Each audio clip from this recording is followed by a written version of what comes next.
Hi, and thank you, Giulia, for being here for this third episode of Beyond the Line. And Giulia is the founder of the one of the coolest running group I have seen online. Coolest and coldest. Yeah, Arctic Blizzard in Tromsø. Do I pronounce it right? It was an okay attempt, but it's Okay. pronounced Tromsø. Tromsø, yeah, Tromsø. Tromsø Yes. in Norway. Yes. So, I as a first thing, I would like to ask you describe me a usual run, comparing it now that I've seen there is almost no snow. Yeah, there's You no snow are anymore. and Yes. how it is actually in winter where it is, I think, darker and much colder Mm-mm. and with heavy snow. Yes. No, so the main difference, I think, is the routes that we take, because in winter, we always use the same routes. So on Wednesday, we go 5 kilometers, and it's more or less always the same. And on Sundays, it's 10. So the distances are always the same in winter and in summer, but the routes are a little bit more different in summer, because in summer we can do some trail running, we can go on the mountains, we can go around the lakes, while in winter it's always the same because it's the route that is the least slippery. So it's Yeah. flat and we know it, and we know where not to walk. So it's like our comfort route in winter.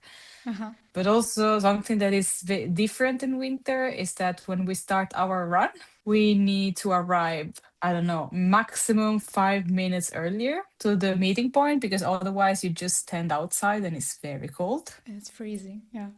It's freezing sometimes. So I remember once we had this run, it was minus 15 degrees Celsius. Wow. And I told everyone, please arrive on time. Because otherwise it's not going to be pleasant. And then while in summer, it's different. Like sometimes some people actually run to the location, or we meet 10 minutes earlier, we have a chat, and we're a little bit more relaxed about starting as well because we're not freezing. And also, the post run is a bit different because in winter, we all want to run as fast as possible to the bus stop and Yeah. go home. But in summer it's different. We go for a walk towards our apartment, or we continue running. So Oh, that's nice. it's not so crazy to stay outside after the run. Wow. Tell me more about yourself, because you are Italian, but you end up Yes. in Norway and not even like in Oslo or other southern part. You are kind No. of up in the north. in You are now in the north. yeah, yeah. And you are now a PhD student, but you also have taught Italian. Yes. You were involved in the tourism aspect Yes. of the area. So, how did you end up Yes. in Tromsø? So I ended up in Norway because I studied languages and literatures in Rome. And that was my bachelor studies. And when you do languages and literatures, you have to choose between two languages. Like, no, not between. You have to choose two languages between all the ones that the university offers. And I chose to study English and Norwegian, which at the time everyone thought it was a very silly idea. Um, but it was the time when I really wanted to learn about Scandinavian literature, Okay. and Vikings, the series, was famous. And I thought, if I need to study something, I want to study something that I am interested in. So I decided to study English, linguistics, language, and literature, and then Norwegian language with Scandinavian linguistics literature. Yeah, the other topic. So Norwegian, English. So then I started the bachelor, and during my bachelor, I applied for Erasmus Mm-hmm. project. So then I went to Bergen Mm-hmm.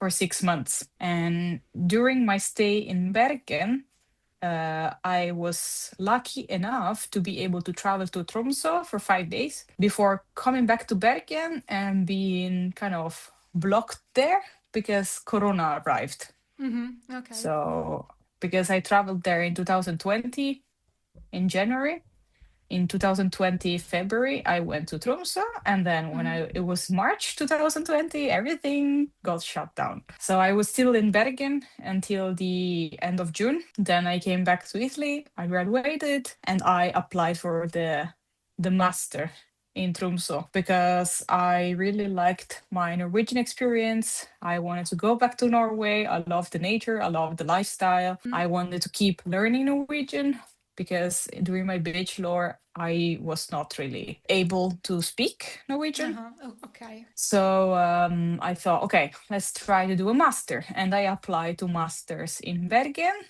But there, they at the time I could only apply to either like an Italian linguistics master Mm-hmm. because they have like some kind of Italian specialty there, or English literature. And I was like, Mm. cool, but I don't know if it's what I want to do.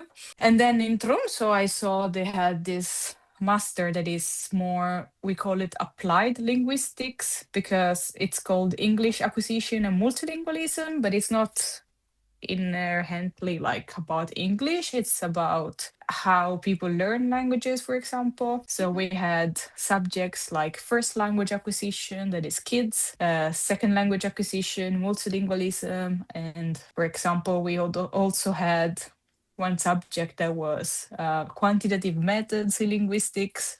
So it's statistics and all these kind of things. Because what we do, we collect data about uh, how people learn languages, different kind of people. It could be heritage language Mm-hmm. speakers, it could be kids, it could be immigrants, it depends. And then what we do research on it, and it's a quantitative research, it's not qualitative what we do most of the times. And then our findings are usually useful for teachers, institutions, and things like that. Mm-hmm. So I did that master, and I really liked the master. After my master, I was studying that from 2021 to 2023. I really liked living in Tromsø, so I just stayed here, and I was like, Yeah. I really like it. I have a job. I was able to start working as a Northern Lights guide for a period.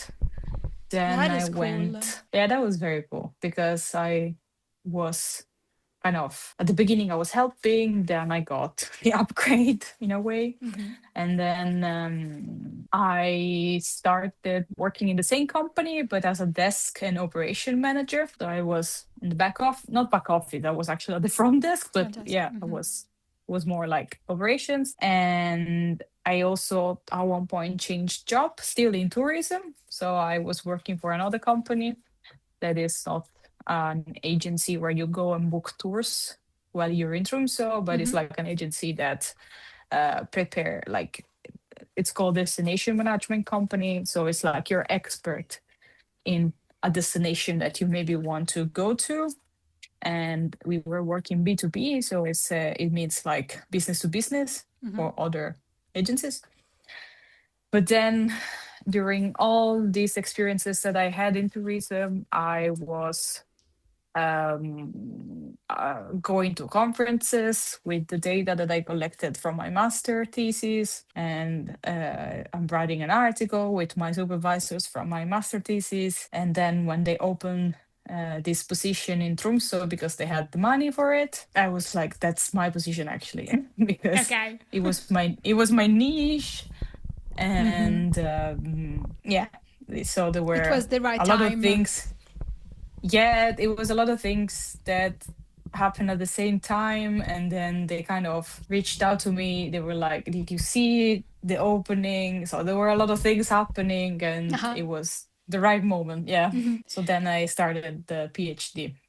No, this is This is actually a very cool transition and how you evolved like your career in this path. Mm, But also the city, it's where you actually started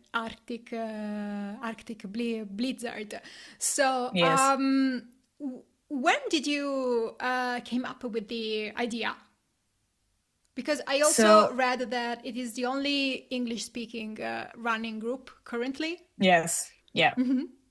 So basically, during when I was writing my master thesis, that was a very stressful moment of my life because I had to collect data, and it was the first time I collected data, and it was very hard because people were not interested in participating in my experiment.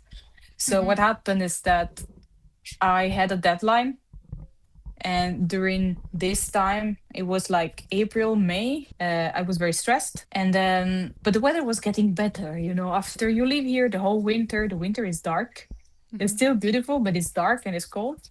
The weather was getting better, and I was stressed because I was writing and I was always in front of my computer. I was like, okay, I need to go for a walk. And then I remember it was actually 3 years ago. I think it was something like, yeah, 26th, 27th of May, so exactly like 3 years ago, I went on this walk, and then I was like, I am bored. I don't want to walk. I want to run. So I went on a short run, and then I walked a little bit, and then I kept running. And then, it was the first time after a while that I was running, because I used to run a little bit when I was younger. And then it was nice to get back to it. Uh, and then basically, I started running again. It was 1 month before this event that we have in June that is called the Midnight Sun Marathon. And during this event, we call it MSM for short. You can run 5K, 10 kilometers, half marathon, or the full marathon. And I was like, okay, I think I can run 10K in 1 month if I just, Yeah. set my mind to it. It won't be very fast, but I can do it. Yeah, I yeah, can but do you the are doing distance. it anyway. Yeah, and I was like, I can do it. So I signed up, and then I prepared a little bit, very randomly. I was using like the Nike app Oh, for okay, getting okay. ready. So it worked okay. Like I could do the 10K race. It was fine. I was very sore afterwards, of course, but it was nice. And then I kept running a little bit. I was like, okay, I really like running, and I really like how it makes me feel. So I want to keep running. You But got the then what running bug. happened? Yes, yes, after so many years. And then I was like, okay, but after a while running alone, it was a bit boring. Yeah. And I was like, I don't know. Let's see. Maybe I can try to join another running club. But what happened is that I tried to join during 2023 other running clubs, and I don't know. I was always the one in the back, and no one was waiting for me. Oh, really? Yeah, so it happened. I joined two events in particular, and I was at one point they lost me. Wow. Like I was in the back, and I remember at one point they went up the hill, and I couldn't follow them anymore. I was dying. Yeah, yeah. it was just too it was just too fast for me. So then it was winter also, like it was cold, so it was like not a very nice Yeah, I can day imagine. to be alone in a place that you don't really know. So then I made my way to the place where they had the drinks, because it was like an event. And they looked at me with a horrified face because they realized they forgot me in the back Wow, and they yeah. lost me. That's a And big I looked at no-no. her and I was like, ah. But then it happened again, another time, not with me, but with another girl, because I arrived late to the event. And then I tried to find them on the route. And then this lady was alone. And I was like, why are you alone? She was like, I lost them. And I was like, okay, no, listen, run with me. So I was like, okay, first of all, I was not fluent enough to join the Norwegian clubs. I was feeling too shy about it. And I knew I had some friends that were joining the Norwegian clubs, and the Norwegian clubs are very good if you want to train. Like, if you want to train for a race, they are amazing. Like, they have Okay. plans, they go to races together, and it's actually also very welcoming, because they have scheduled trainings, and then you run it at your own pace, but it's all together. I don't know what to say. But at that time, what I was looking for, it was for a way to meet other runners and go for like social Runs. runs. So we could just, have a talk, have new friends. So then I tried to open this Tromsø International Running Club that was called like this. And the first time it was September 2024. Okay. So there were some people that came. We had a nice run. We had a nice experience. But at the beginning, it was a bit hard for me to understand how to do this because I was trying to accommodate other people's calendars. Okay. Yeah. And then I could never organize one day where the calendars of those 7 people that started the first day would all, overlap. Yeah. Yeah. So I had a very hard time trying to convince them to come for other runs. And then I went on a few club runs it was just me because no one was coming at one point anymore. But then I tried to organize some kind of little event before the Polar Night Marathon that we had that year in January 2025. Okay. Two people came. We had a very nice time. They offered to buy me hot chocolate at the end. That is nice. So they were so sweet. And I was like, oh my God, thank you so much. So then that year I ran the Polar Night. I don't remember what distance I ran.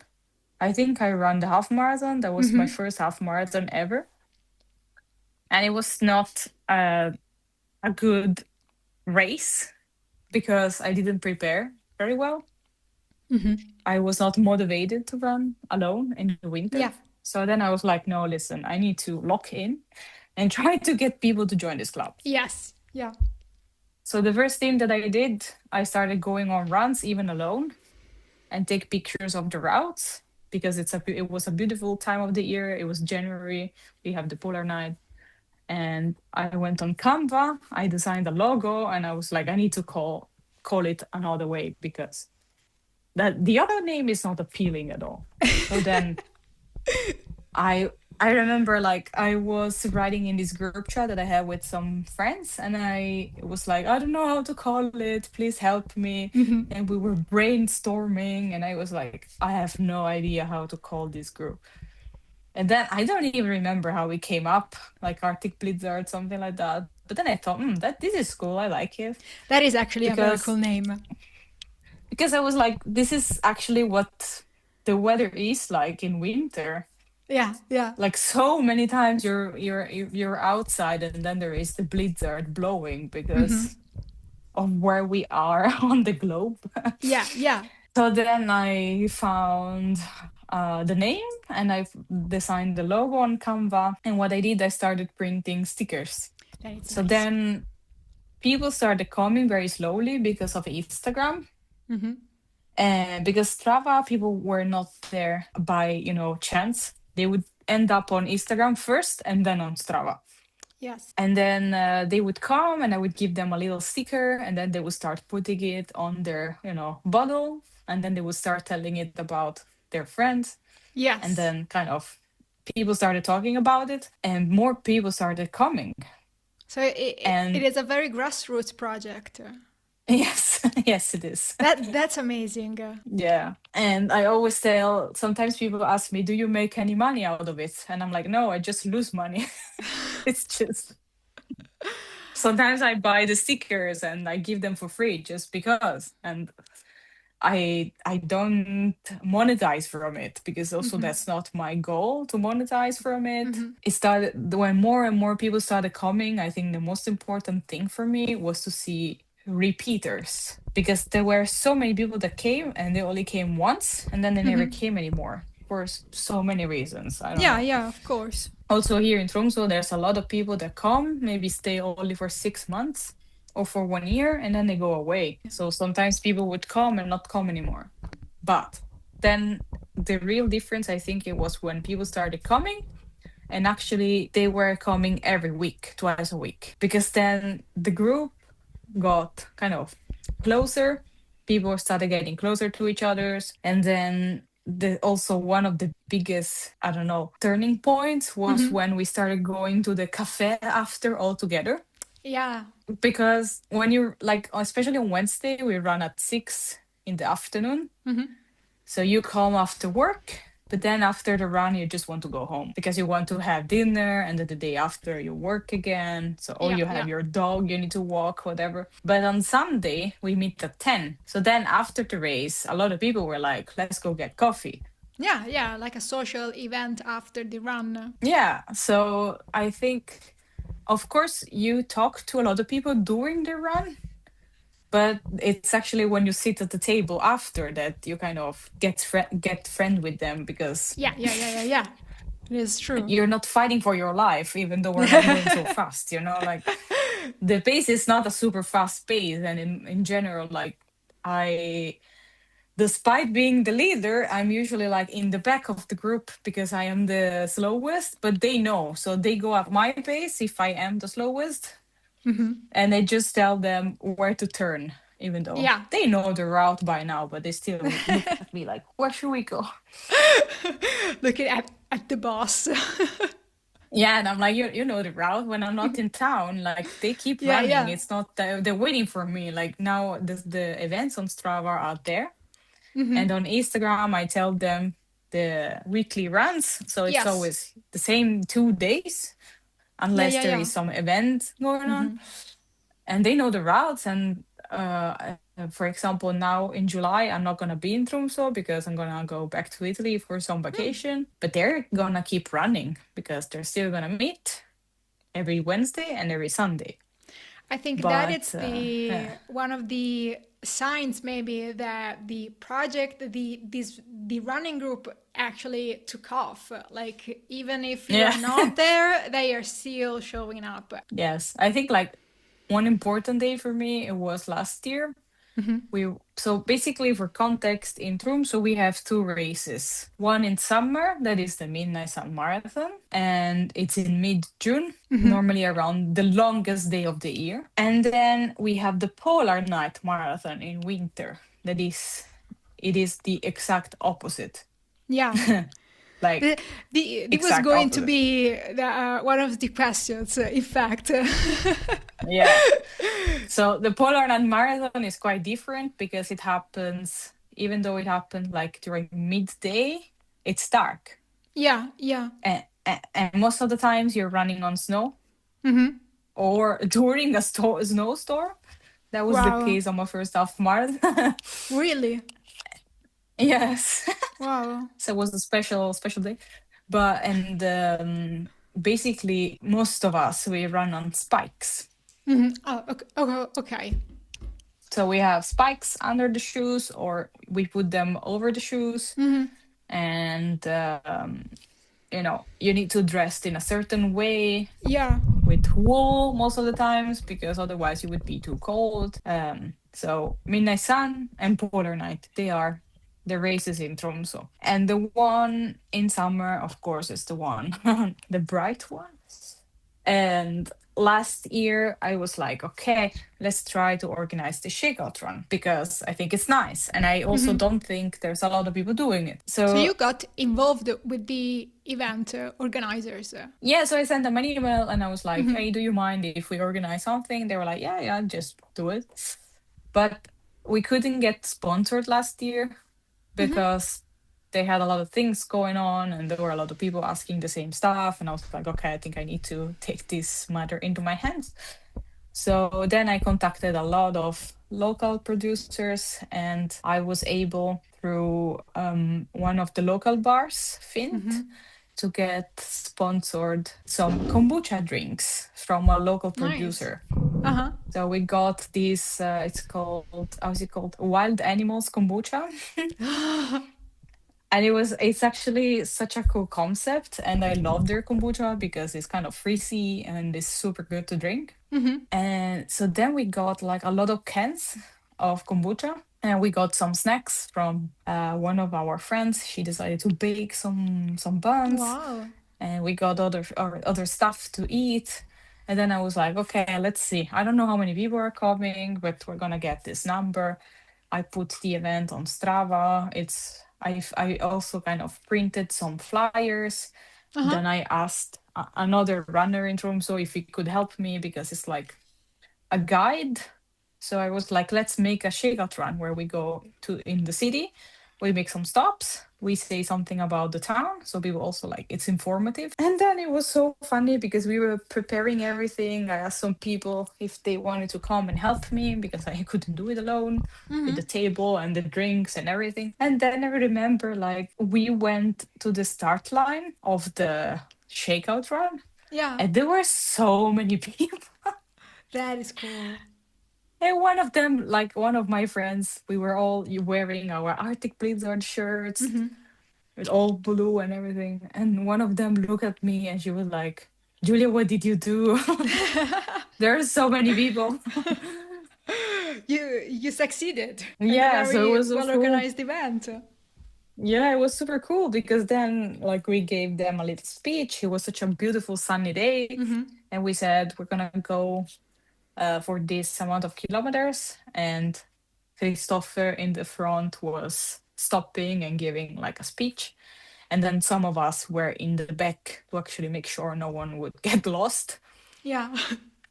And then it was like I was thinking I should have told the police. Like there were like 70 people running next to the road and crossing the road, and I was like, oh my god, I'm gonna end up on the newspaper.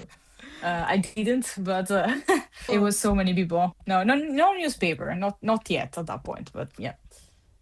but it's So that was growing. very cool. Yeah, no, it was super cool. Then the day after, some of us were running the half marathon, Yeah. and then it was a very cool event. It felt so cool to kind of run this race with your club's shirt Yeah. and then seeing other people with the same club shirt that now are your friends running it Yeah, at yeah, their own because pace and everything. Well, yeah, you are sharing like a sense of belonging to a group.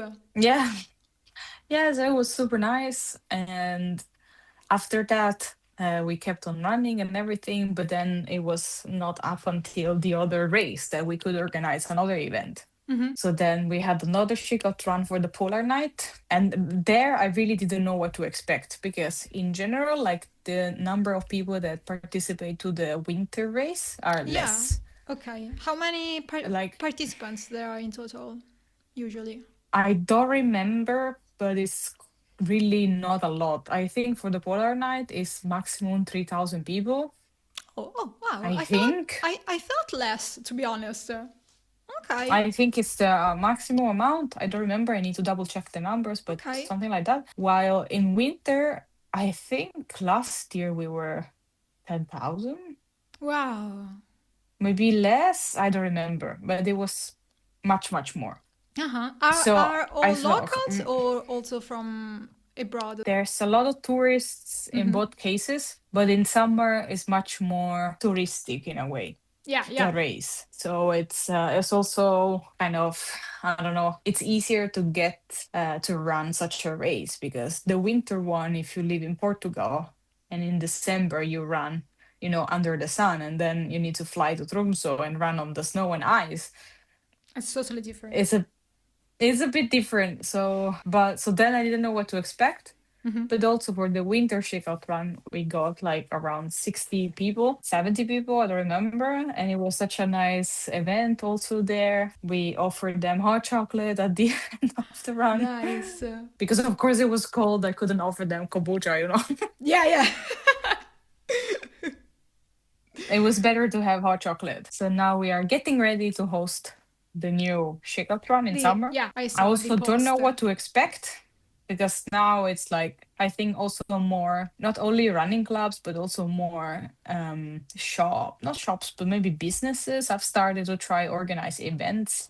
And of course I cannot compete with a shop that wants to give you a free bag of goodies, but if you're new to Tromsø and you're not Norwegian especially and you don't understand a word of Norwegian, then I feel like our event is more tailored for you because Yes. even though most of us speak Norwegian or work with Norwegians.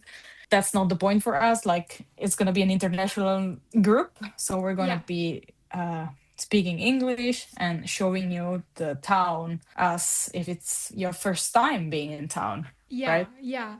It's very nice because you are really underlying the social aspect of the group. It's Mm, not just running, and as you said, also because you have never mentioned like the competitive aspect that some running mm, groups actually bring into the your mm-hmm, group. Like my local running group, the team where I belong to, we are a very like welcoming running team. There are mm-hmm. people that are walking, people are running. There are some really fast people, like 2 hours and a half marathon runners.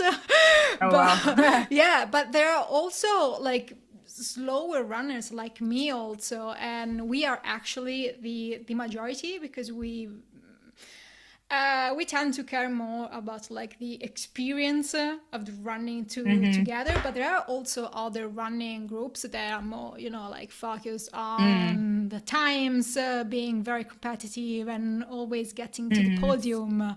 But you actually never Yeah. mentioned it. You actually really No. stress the aspect of being like the focal point for a community of people that are coming from the outside, Mm-hmm, that are not really they are not Norwegian, they do not speak the language, but you mm-hmm. I think you are the right place also maybe for trying to make new friends and try to get into the Yeah. community, especially if you are thinking to Mm-hmm. move there. Yes. Yeah, no, because it's like if you want to join a running club and you want to get competitive in that term, like there's plenty already. Because in Yeah, general, I think like Norwegians are very active and fit people. Okay. yeah, So the thing is like they are naturally doing sport because it's their way of living. They do a lot of sport. yeah, yeah. Okay. In So triathlon I they think are also, crushing everyone yeah, they're else. amazing. Yeah, I know.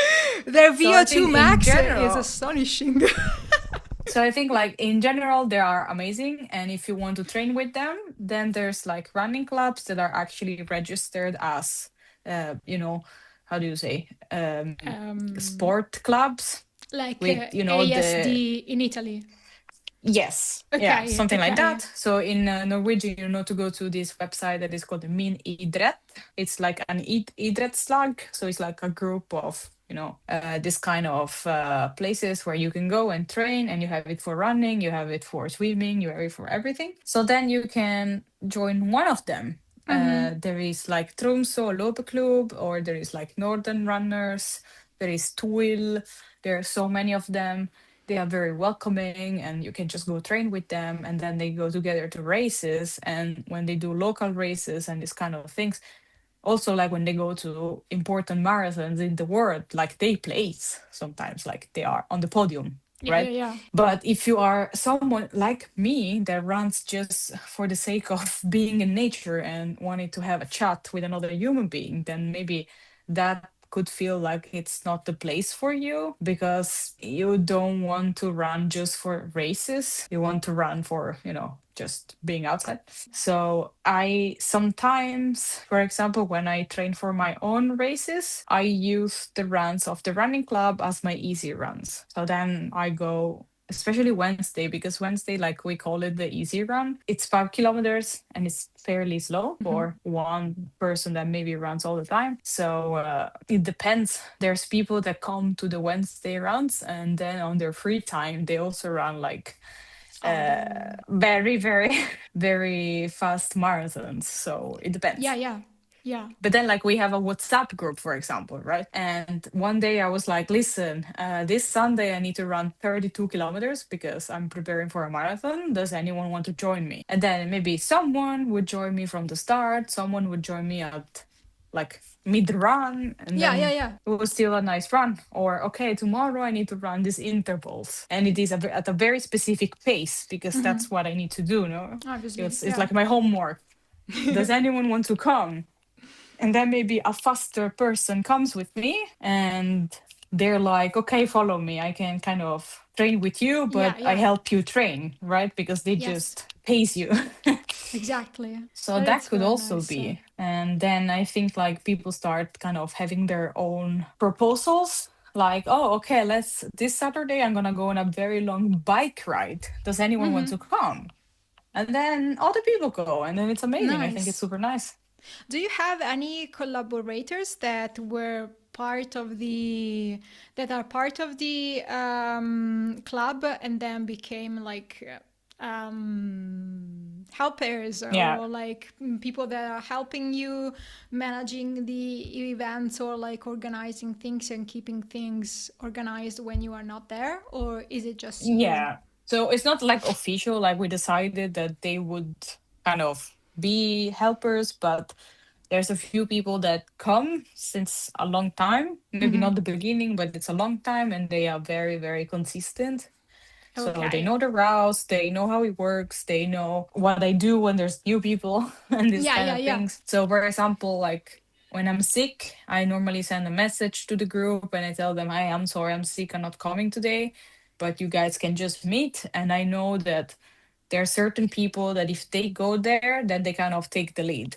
Yes. Okay. Yeah, yeah. So for me, it's good to know that Yeah, there's yeah. someone I trust that can just, Exactly.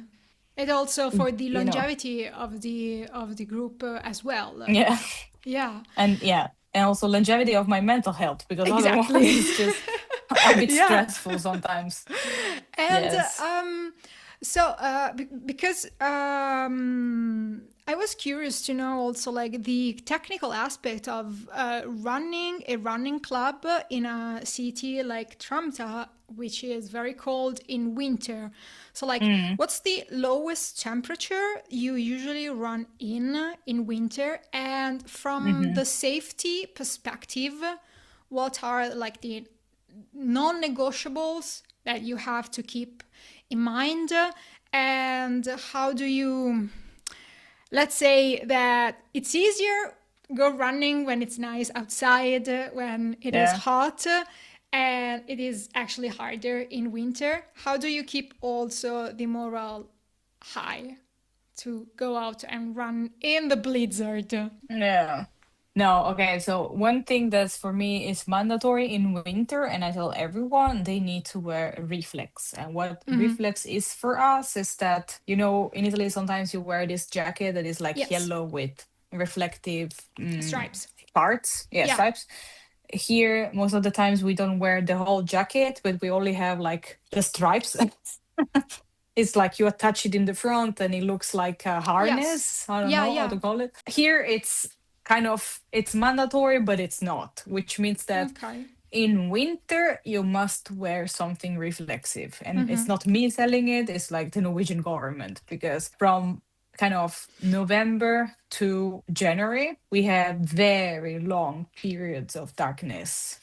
Like in already like December, the sun doesn't shine, the sun doesn't come up, doesn't it's just dark all the time. So of course, like if you are a car driver and you're driving, even if it's in the city center and you're driving all day in the darkness, you may get distracted and you may not see the people that are crossing the road or are next to the road, or dogs. Even like my dog also has a reflective collar because it's just how life is. It's very Yeah. dark. Everything is dark. So then for me, it's important that when we go for this kind of runs, even though we are running on the sidewalk, because we're not running on the road, I want all of them to wear something reflective.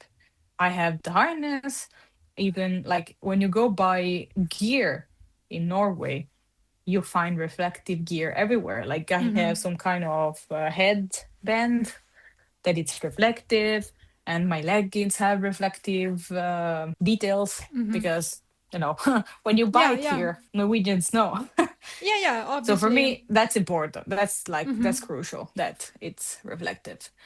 Do And you have then, for spikes? example, yeah, we use spikes. And I always tell people that come here for the first time, it's better, I would rather wear spikes, because if the snow is packed, in one place and it's very good to run on, and then I see there is a part where the snow is actually not so good anymore, I can see it and I can recognize it because I run here the whole winter. Also, I feel like my stride changes a little bit, my running stride and running form changes a little bit on the snow, Yeah. because also I know how. And if it's a bit slippery, I know how to adjust my pace. Yeah. So, but if it's like your first time in Tromsø and it's not summer and there is a little bit of snow, I would rather wear spikes. And normally people come with very, very big spikes or cleats. I don't know how they call them. Yeah. Yeah. Those are a bit extreme because the problem is that in the city center of Tromsø, a lot of the roads are full of snow, but the sidewalks are like warmed, so they are Okay. warm from Oh, really? the pavement. Yeah, Okay. because we have That's pipes interesting. that keep them Wow. warm. Uh-huh. So on the sidewalk there's no snow, and Okay. on the road there's ice. I. So with cleats, like it's very hard on your ankles, and it's horrible on the pavement. It's so hard. It's horrible. But if you have like the micro spikes, then that's perfect. Of Uh-huh. course, if you run on the pavement with micro spikes, your micro spikes won't last long, Yeah. right? Okay. Because they're just gonna get consumed. But normally we start in the city center and then we go a little bit out and then we come back. And especially when we are all wearing spikes, I try to make sure that we run on the snow, not on the pavement. But if you go anywhere outside of the city center, you need spikes. There's people that have them in their shoes already. There's some shoes that are already kind of made for Yeah. Yeah. For snow. this. But of course, if you don't live here, then you don't really need them. So you can just Yeah. buy a pair of Obviously. spikes. They are around 10 euros Okay. and you run with them. And usually they're perfect because there's so many kinds of I mean, it's so different. You go to one part of the city, the snow is packed and it's perfect grip. Mhm. And then you go to another road and it's actually slippery and you slide. Yeah. So I think like it's better to be safe than sorry. Yeah, yeah, that is true. That is true. And how it is mentally running in winter there, where there is That's hard. very too minimal light. Yeah. No, I think so. When it is okay weather, which means it's cold and there is no precipitations, so it's like clear sky, it's actually very pleasant to go on a run. I really like running in the dark. Hmm. Also, I am the kind of person that doesn't really mind running without music. So sometimes I just go out without music, without podcast, without anything, because I really also I want to be aware of what's going on around Yes. me, even though in Tromsø it's very safe to run with Hmm. music. Like I went on a lot of runs alone at night. There's no issue at all. It's very Wow. safe as a woman to just go Yeah, alone. exactly. Because that's sometimes people don't get that if No. you have to do long runs and specific workouts, like it not everywhere. Like for example, here in the city, I live near Pisa, for example, and I know that especially in winter, if I have to train late. Mm-hmm. I have to go in specific areas that Mm-hmm. that are more crowded. There is more light and it is more safe. I don't bring Yeah. music because still it's better to be safe Yeah, than I know. sorry. Yeah, But yes. that's another preoccupation Yeah. also. No, for me, I never had an issue, and it's also like That's great. that's also why I started running again here. Uh Because in huh. Italy, for me, every time I had to go for a run, there were so many things I had to think about. Yeah. Because if I dress in a certain way, people are gonna whistle at me. Yes. They're gonna. Yes. It happened. It Yes. happened so many times. Also, from a small town in Italy, so Because I don't where know are if you it's a small from? town. My town is called Fiuggi, Oh, and oh yeah. it's 1 hour south of Rome. Where the water is. The Fuji Yes, water. Okay. in Okay. Fiuggi Yeah, water. yeah, Yes, yeah. not Fiji, because a lot of people No. think it's the Fiji water. No, it's No, the Fiuggi. Fuji. So yes, so I'm from a small town, and it happened to me so many times that I was on a run. And people would stop their car next to me to see who I am. What am I doing? Tell me, I can feel why are you. you running? Do you need a lift? And I'm like, no, I don't need a lift. Can you just leave me alone? Can you just go? Or I don't know, like here, I just dress depending on the weather. In Fuji, I Exactly. need to dress also depending on where I'm going. Yes, yes, And yes, it could be 42 degrees Celsius, and I really need to be careful about what shorts I'm wearing, right? yes. And I really hate it. So when I still go running in Fuji, and most of the times in Fuji I run alone because I don't have that many running runners friends. So I only go running in certain places, and when I'm not, and I need to run next to the road on the sidewalk next to the road, I get so many weird looks. So it takes the joy of running out of it That is true. because you're And yeah, also like you're self-aware of what you're doing and you're self-aware of what people see. While when I'm here, also it's so common to just go for a run. Everyone goes for a run. Old yeah, people, young people, moms with their yes. stroller, dads with their That's stroller. yeah. I was in Helsinki 2 weeks ago to run Mm. the Saucony Marathon, Oh, nice. and I was there for a few days with my mom. She have been there also last summer, and I love the city. I love Mm. the general vibe because and like the way of living because it is Mm-hmm. totally different from Italy.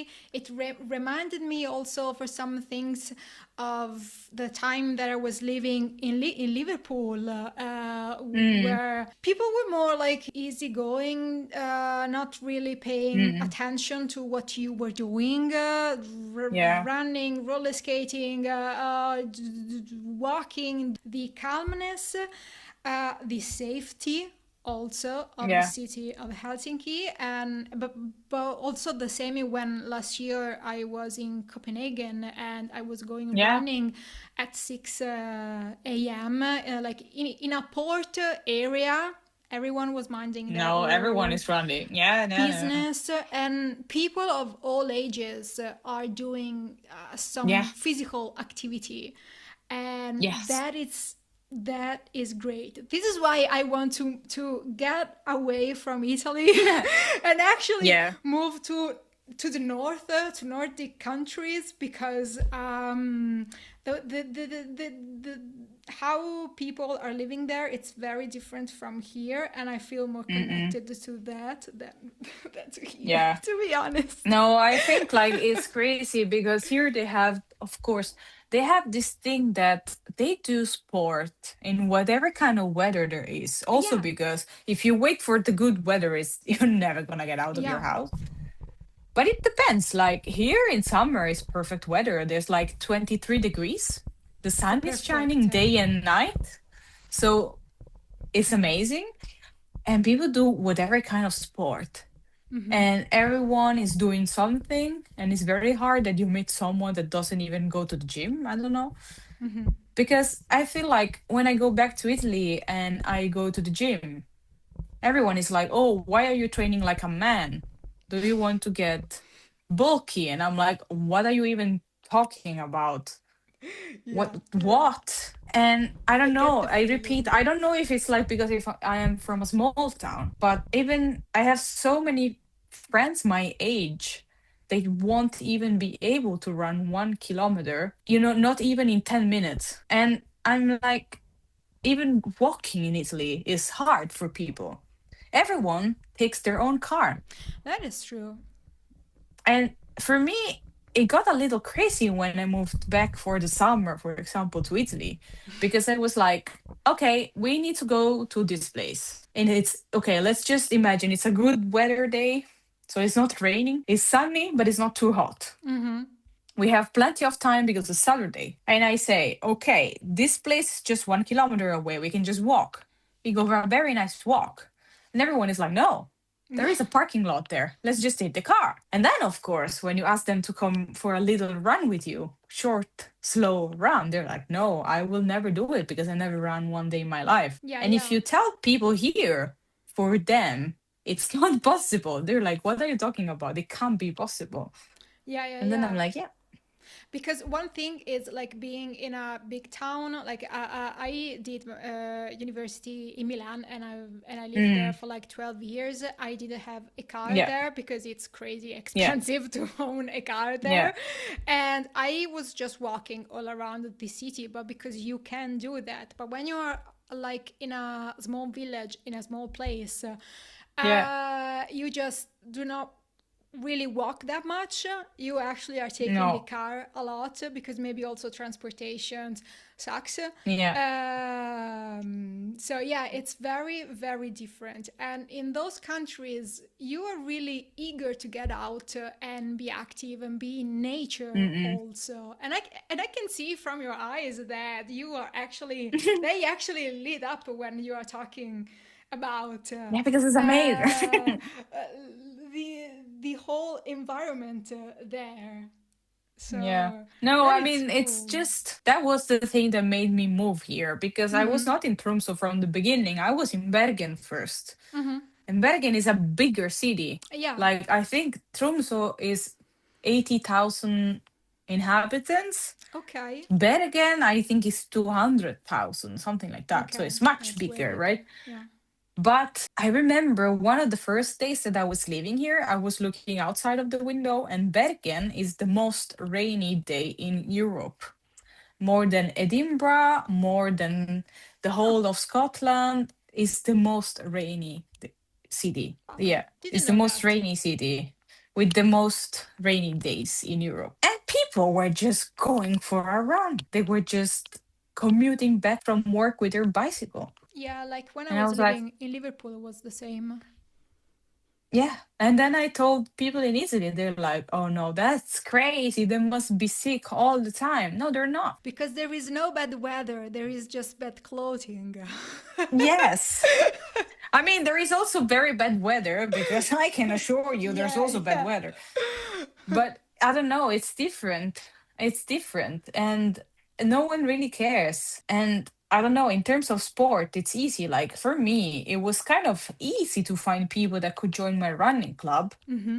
because they already existed. There's so many Norwegians that run, so there's also Norwegians that join my running club, and then there's also people that come to Tromsø normally are sporty people Mm-hmm. because we have the mountains around Tromsø. There it's amazing for like skiing. Mm-hmm.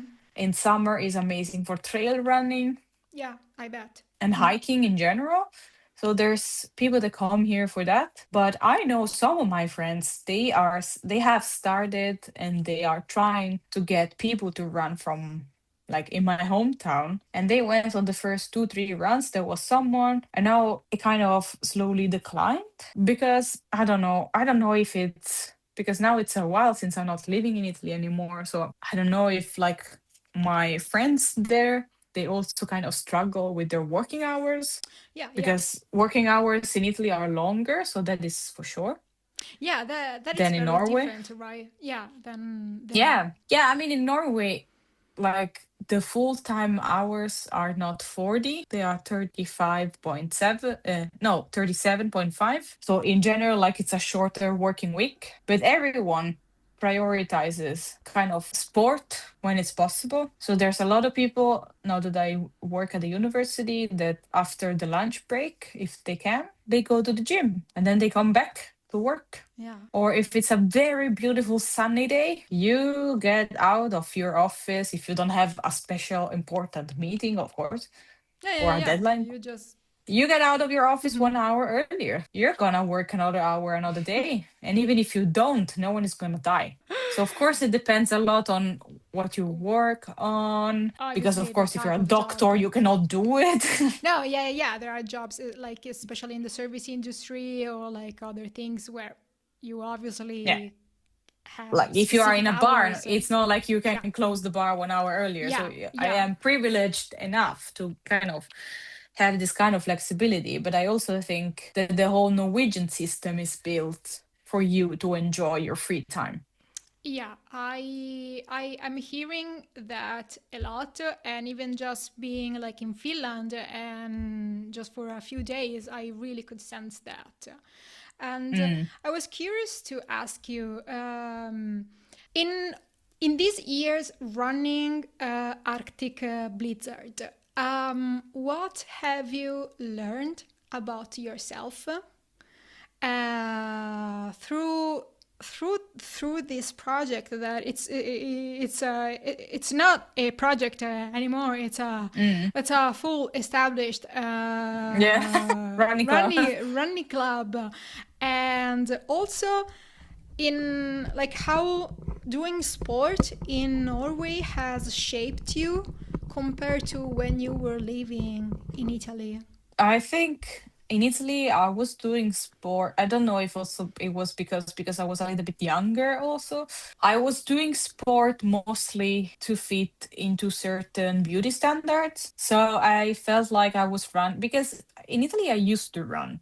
It was not such a long period that I was running for, but I think it was around when I was 16, 17. I was running a little bit. I did like 2 10Ks back in the days, but I was not really training very well for it. I was running mostly for losing weight. And then I go to the gym, and when you go to the gym, they're like, okay, you want to lose weight. Let's do something for that. When I moved to Norway, first of all, as soon as I entered the gym, there were so many different body types, but all of them were training as hard as they could, not for the sake of beauty, but for the sake of performance or longevity. Like there are so many people that do a lot of strength training, also a lot of old people that, lift very heavy weights Yeah, because they know that it's very good for your bones to do that. exactly. Yeah. So I noticed this difference and I also kind of embraced it. I was like, okay, I want to go to the gym because I want to get stronger in terms of,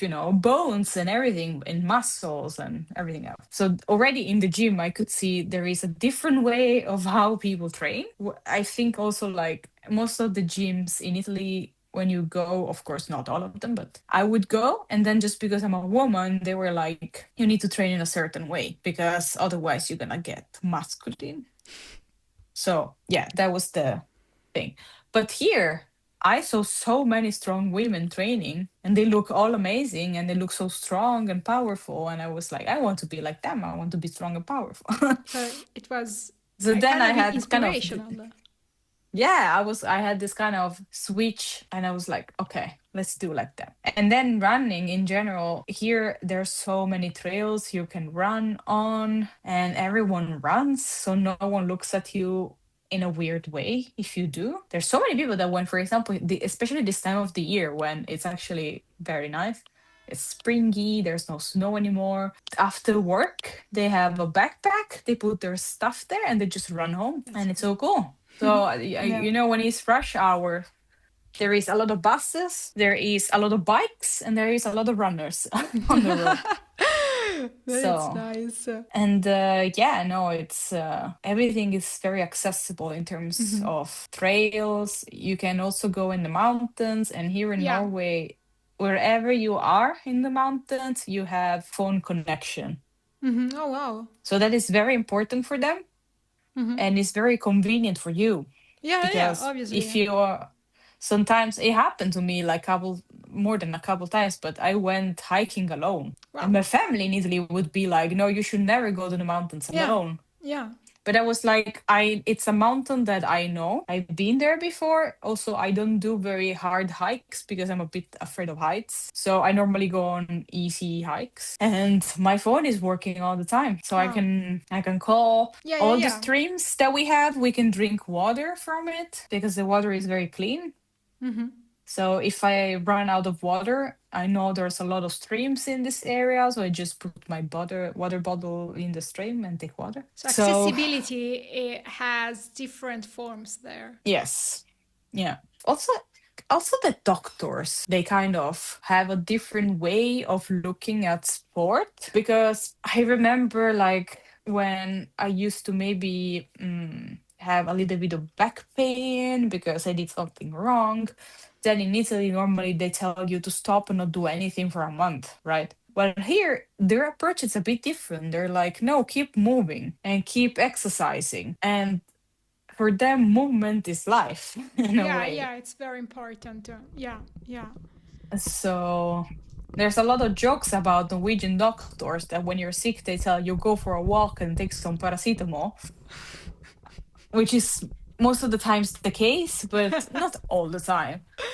So it depends. And how Arctic blizzards changed you as a person? Because even you said that there were times where no one showed up, or Yeah. you were like just a few people, but you persevered in this thing. Yeah, I was like, So no, I think how so it one thing that I changed you? always tell, I think one thing that I try to keep in mind all the time is like I will always succeed because I'm crazy. But not because I'm crazy. It's just because when I really want something, You find your way. I I'm gonna find a way. Mm-hmm. Maybe it's not gonna be the best way, Yeah. but I know I will find a way. Uh huh.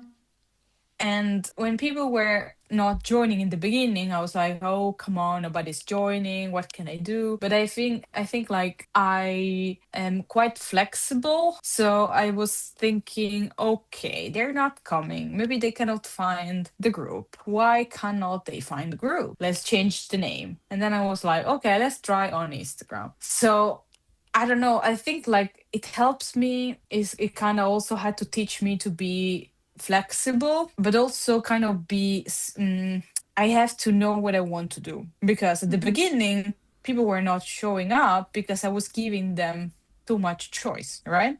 I Mm-hmm. was asking, oh, when is the best day for you guys to go on a run? And Yeah. then it was not working, of course, Yeah. because Yeah. Yeah. someone had to take the lead, right? Yeah. Yeah. So I was like, okay, I'm the leader. I'm going to take the lead. We're going to meet Wednesday when it suits myself and then on Sunday because these are the days that I can join. And if they really want, they're going to find a way to join as well. Yes. Yeah. So then I had to kind of advocate for myself in a way Yeah. because I was trying to accommodate each other's and I noticed it was not working because of course Mm-hmm. it doesn't work. But then when the days were fixed, people started kind of they were trying to find a way to join because they knew it was happening and those were the dates. So if they really wanted to come, they had to make Yeah. adjustments. And when it comes to choosing your routes, sometimes I ask them, where would you like to start the run this time? Because in winter, it's always the same spots, but in summer, we have more choice. Yeah. Yeah. And I noticed that it works better when I decide and then I let them know. Yeah. Yeah. Yeah. And it's so funny sometimes because we meet and I'm like, okay, but what do you think about it? Shall we go there? And then they look at me and they're like, no, you tell us. And I'm like, no, you also tell me because, I'm not your mom. But so I don't know. I think he's teaching me. So it's like it's still happening how to kind of balance leading the group, but also taking their opinion into account without Yes. forcing Yeah. them.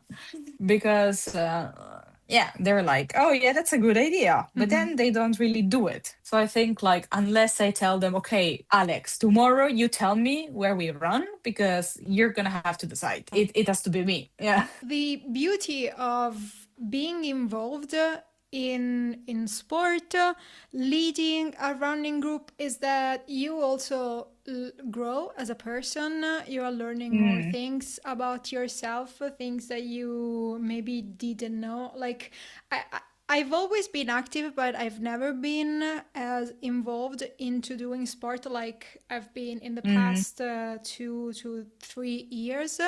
I had a massive breakdown during my PhD, and I actually had to mm, postpone the dissertation for one mm, year. And I started being really into running first when I was living in Liverpool. Then, when I came back to Italy, I continued it. Then I fell in love with triathlon, Mm-hmm. and I started doing that, and I'm still doing it. And it's with my therapist. We joke Mm. that people that are involved in endurance sport have something that it's not really working in their Yeah, there head. must be something. Yeah, exactly. This is obviously a joke, Yes, yes. but actually, I've been learning a lot about myself, and it was a way also to meet new people, to learn more stories. Mm-hmm. And I think the beauty of this whole field is that yeah, for some people it's just about performance, times, and all of that, Mm-hmm. but sport in general, it's about community, it's about learning about yourself, about other, how you can be Mm-hmm. a better person in general, Yeah. and to be even open to do more experiences and to step out of your comfort zone physically, because you want to do a marathon, you want to do a 10K, Yes. 5K, whatever kind of Yeah. race that you want, but also in let's create a running club and see what happens. Mm. What happens? Yeah, yeah, yeah. No, I think like I had this very nice moment when I was in Berlin in March because I was training for the half marathon in Berlin because I'm doing the super half series. Oh, are you And doing the it? thing is, yeah, yeah. Oh, wow. Wow. Yeah, so I did my first one was Copenhagen, then I went to Uh-huh. Prague, then I did Valencia, and now I did Berlin. I was getting ready for Berlin, everything was good, and then what happened is that 10 days before Berlin, I got an infection No. in my throat, so I had to take antibiotics for a week. I took antibiotics for a week. It was 2 days before Berlin half. My coach was like, "Girl, I don't know how it's going to be. You just finished antibiotics, a run on vibes." So Yeah. it was like, depending on how you're feeling, run. And then at the start line of Berlin half marathon, I ended up talking with this other Italian runner. She's actually a triathlete. Uh-huh. She does triathlon and she was running the half. And we started chatting a little bit. Then we started running. We were running together, exchanging some words. We were following a pacer. After a while, we didn't follow the pace anymore because it was not pacing very Very well, well. I think. We didn't like the change of pace that he had every now and then. It Mm-hmm. was Yeah, yeah. destabilizing us.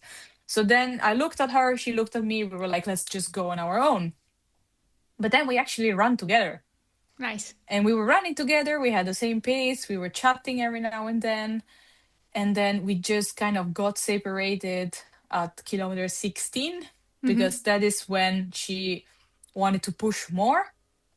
I couldn't push as much as her. I had to hold on. That for me, that was the hold on Yeah, kilometers. yeah. But then at the end of the run, I saw her again at the finish line.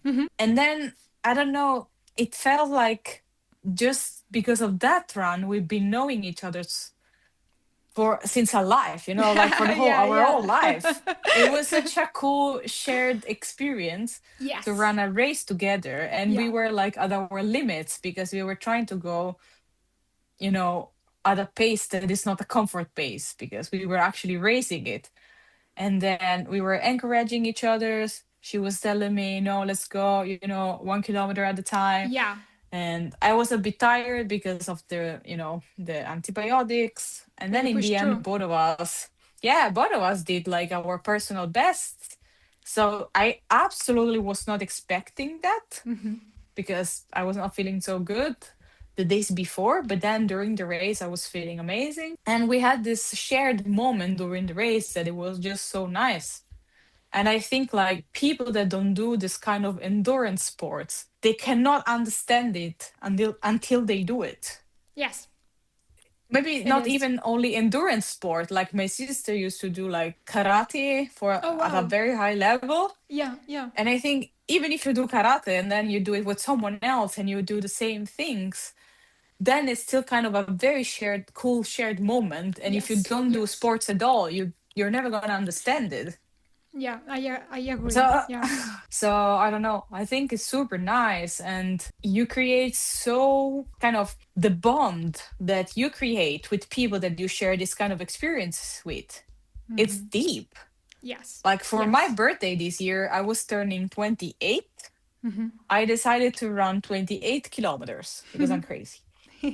And I found crazy people that wanted to come with me. So we went on this run.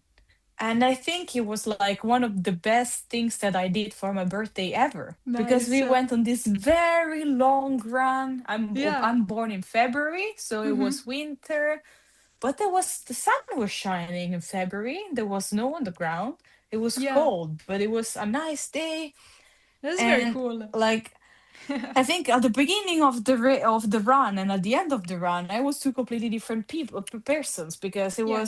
it was a cool experience, and me and these other friends had to go through all the stages of excitement, fear, and tiredness Why are we doing before. this to ourselves? But then it felt like we were the Fellowship of the Ring, like we were Yeah. almost there. We were like, no, we need to keep going. Yeah, yeah. It's the ups and So downs of doing, especially long runs. You have the yeah. spikes of So that was the energies. longest run I have ever done up until that moment. So for me, Yeah. it was particularly special. And and then it was such a nice day. And if you never do it, it's I think you're missing something about yourself because you never know how you react.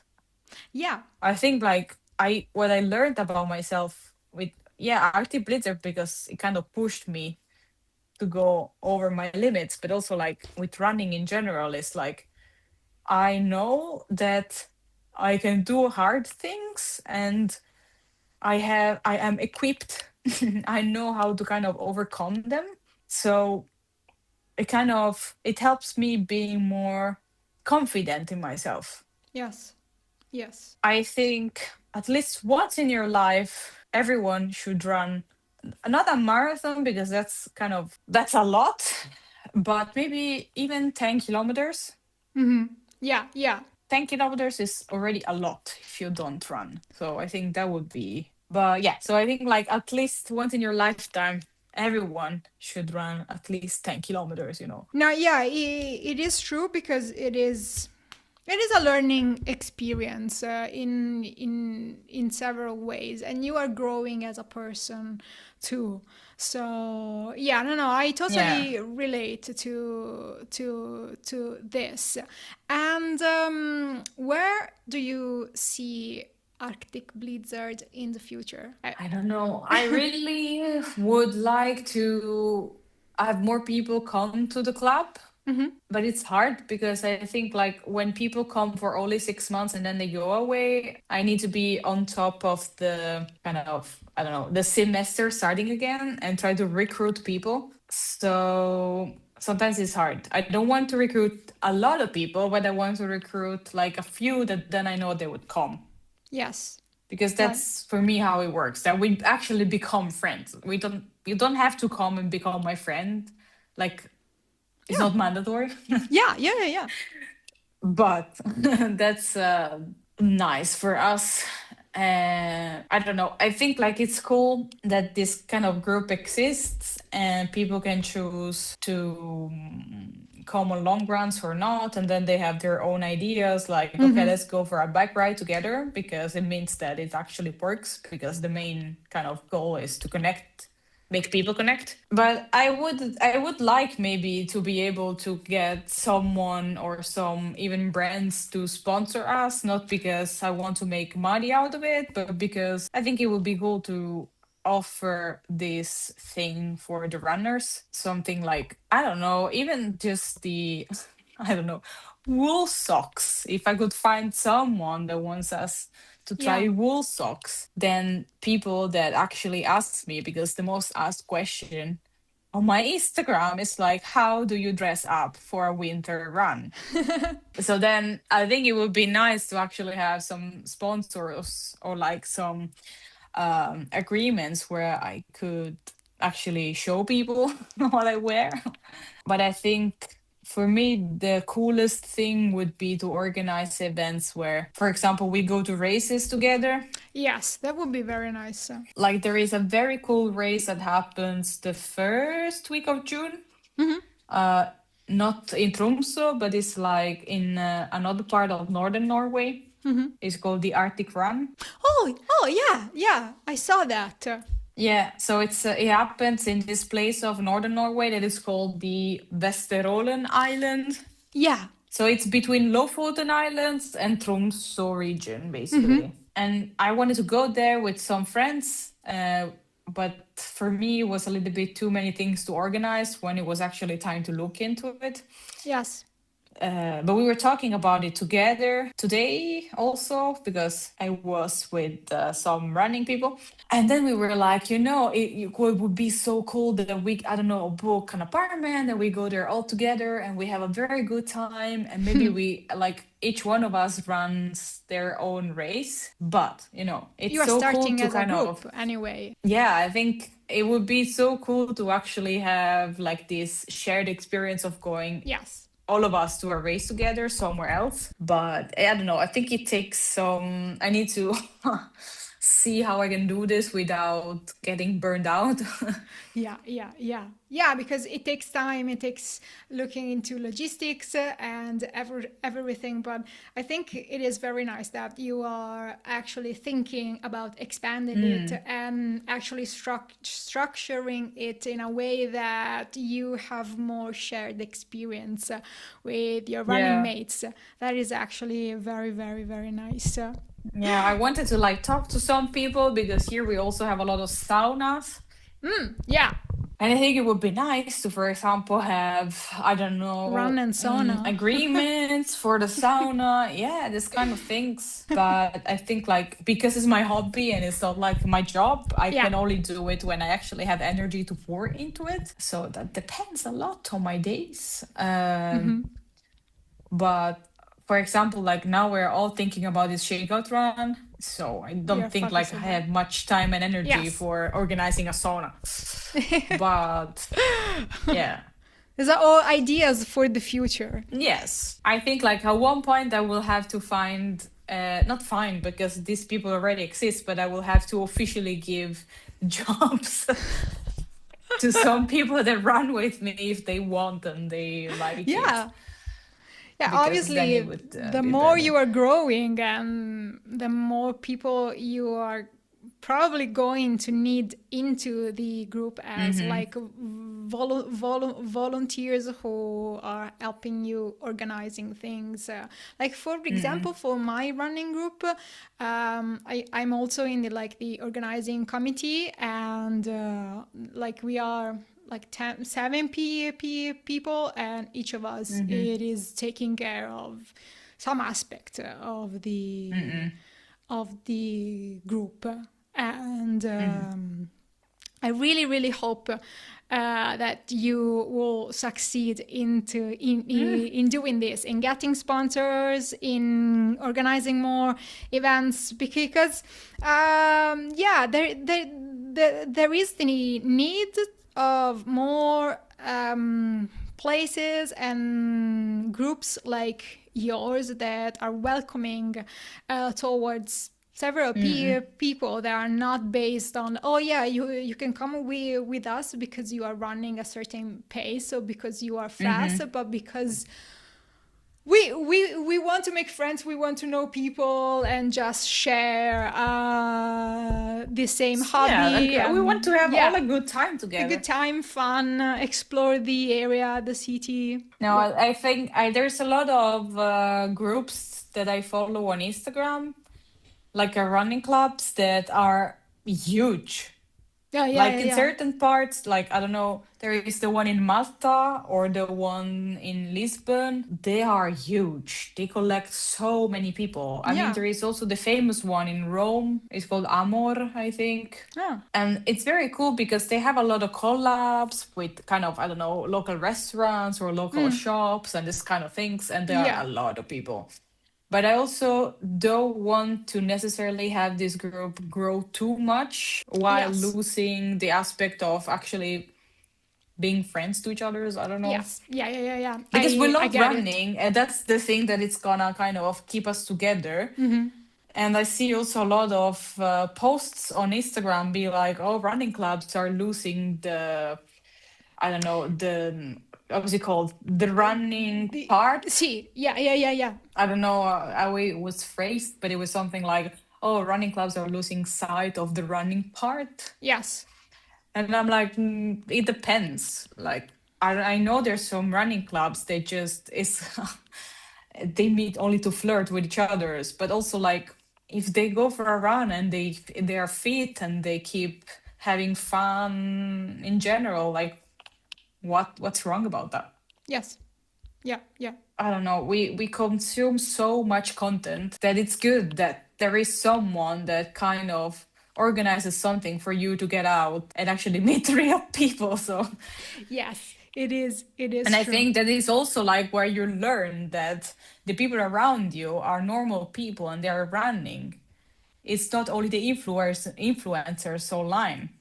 Yes. Yeah. I think we need to kind of always keep in mind that, especially us where we live, we are kind of privileged because we have access to a great work life balance, salaries, trails, and in general, like the politics are all towards, people spending time outside. But like if I go to Rome, for example, and there is a running club, I think like for me would still be a very good way to be like, okay, I want to meet people. I'm gonna go to a run club. Like, why not? Maybe because the people that I want to meet are not the ones to go drink every day of the Yes. weekend, but are Exactly. those that in their free time like to go for a run. Yes. Yeah. Yeah. Yeah. No. No. No. I feel the same. Yeah, I don't know. I think there's a lot of boomers being like, "Oh no, running clubs it's not. They're not about running anymore." And I'm like, yeah, and yeah. What if it's true? Then what's the problem? Well, in our running team, for example, we had people that actually went to other clubs because we Mm-hmm. weren't competitive enough. Mm-hmm. Because they just wanted to race, and they are just like wild horses, and they wanted to Mm. be in a club that was like that. And fair enough. I Then mean, fair enough. Yeah. if these are not your people and these other are, that's okay. But also we have other people that actually joined in because we are not fixated with PBs, times, paces, Mm-hmm. and whatsoever. So it's good that there are different kinds of clubs, but I think Mm-hmm. it's also good that there are even more clubs and groups that are focusing on the social aspect. And that are social aspect meaning in like they are rooted like yours in the meaning of sport, like being Mm-hmm. together with people and enriching each other and making each other better through a shared passion. Mm-hmm. And also this stems out from your Instagram page, that the group, it is actually like positive vibes emanates from the Like Instagram a group, it page. looks like it's a group of friends Instagram. Yeah, yeah, but it's true, and this is why I was intrigued. Not only because running in that part of the world, Yeah. it's very different. I mean, it takes also. I think it takes balls to be consistent and running in the snow, especially for someone that didn't grow up in that environment, Yeah. in the weather, because it's not. It's easier to go running now in Italy. I Mm-hmm. mean, I think today was over 30 Oh wow. degrees. It was too hot and too humid. Mm. I don't mind the No, I hot can weather, imagine. but it's too much. But it takes also commitment to be consistent in winter, and also making sure that people are showing up and Mm-hmm. that you are leading them. And And really, wish you all the best with Arctic Thank you. Blizzard, because Blizzard. yeah, because I think it's a very interesting club, and it has all the good ingredients to be like a reference point for people that are Mm. coming to Tromsø, but Northern also Norway, for yeah. Norwegian people that maybe want to meet also expats and people that are Yeah. coming from other parts of the world. Mm-hmm. No, there's Norwegians that come, and like I am always telling them, this is not a club for immigrants. Yeah, Everyone is welcome, so yes, all of you can come. I can speak Norwegian with you if you don't speak very good English, but of course, because we're speaking English, it's mostly like internationals that come. But then it's still very cool because there's so many researchers that come to this part of the world, or like seasonal workers, or I don't know, Erasmus yes, students, everyone. And everyone is welcome, whether like I tell them, whether you are like a marathoner that runs a marathon every 2 months, or and you're so fast, or like yeah, you just need like a little push, because for me, yes, like in winter, that's like the club is very useful because it makes me consistent. yes, So even if it's a shitty day, there is a blizzard, it's -10, I know my friends are waiting for me at 6 to start the run. So I yeah, go there, I hug them, and then we go for a little run. yes. That's So that is amazing. important. I think it also kind of, for us, it's so important to keep active in winter, because if you start kind of locking yourself in your house, you are really at risk of depression Yeah, yeah, because it's dark. It's because it's dark. yeah. I think it's the So one of the most difficult things to endure there in winter. in winter, yeah, I mean, there's a lot of cozy things you can do in winter. Like, and actually here it's like the city has a lot to offer. There's a lot of knitting clubs, Oh, or that's like cool. chess, or there's a lot of concerts, also like rock concerts. You can go to the university, and I don't know, sometimes they're like waffles. They really depends. There's a lot of things you can do. Yeah. And also the gyms and the sports centers, they have a lot of things happening, because not everyone lives winter the same. Yeah. Kind of like, for me it's okay, I don't really suffer the winter, that's also why I live here. But some months is harder than the others Yeah, when the sun obviously. is not shining, right? Yeah. So if you know you have friends, and then you see them at least twice a week, and you do some activity together, I think it's some good ingredients to have a good winter.